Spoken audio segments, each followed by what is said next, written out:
ಚಿನ್ನಾಭರಣ ಕಳ್ಳಿಯರ ಹೆಡೆಮುರಿ ಕಟ್ಟಿದ ಪೊಲೀಸರು. ಗದಗ ಜಿಲ್ಲೆಯ ಲಕ್ಷ್ಮೇಶ್ವರ ಪೊಲೀಸ್ ಠಾಣೆಯ ಪೊಲೀಸರು ಭರ್ಜರಿ ಕಾರ್ಯಾಚರಣೆ ಮಾಡಿ ಭದ್ರಾವತಿ ಮೂಲದ ಇಬ್ಬರು ಆಭರಣ ಕಳ್ಳಿಯರನ್ನ ಬಂಧಿಸುವ ಮೂಲಕ ಹೆಡೆಮುರಿ ಕಟ್ಟಿದ್ದಾರೆ.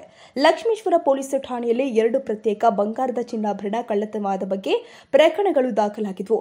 ಪ್ರಕರಣವನ್ನ ಕೈಗೊಂಡ ಶಿರಹಟ್ಟಿ ವೃತ್ತ ಸಿಪಿಐ ನಾಗರಾಜ್ ಮಾಡಳಿ ಹಾಗೂ ಪಿಎಸ್ಐ ನಾಗರಾಜ್ ಗಡದ ಇವರು ಪಿಎಸ್ಐ ಟಿಕೆ ರಾಠೋಡ್ ನೇತೃತ್ವದಲ್ಲಿ ಒಂದು ಕ್ರೈಂ ತಂಡವನ್ನು ರಚಿಸಿದ್ರು.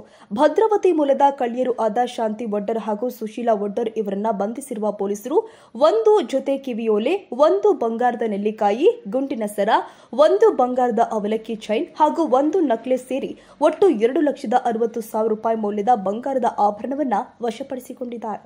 ಲಕ್ಷ್ಮೇಶ್ವರ ಪೊಲೀಸ್ ತಂಡದವರ ಕಾರ್ಯಕ್ಕೆ ಗದಗ ಜಿಲ್ಲಾ ಪೊಲೀಸ್ ಅಧೀಕ್ಷಕ ಬಿಎಸ್ ನೇಮೇಗೌಡ ಮೆಚ್ಚುಗೆ ವ್ಯಕ್ತಪಡಿಸಿದ್ದಾರೆ. ಚಂದ್ರಶೇಖರ್ ಸೋಮಣ್ಣವರ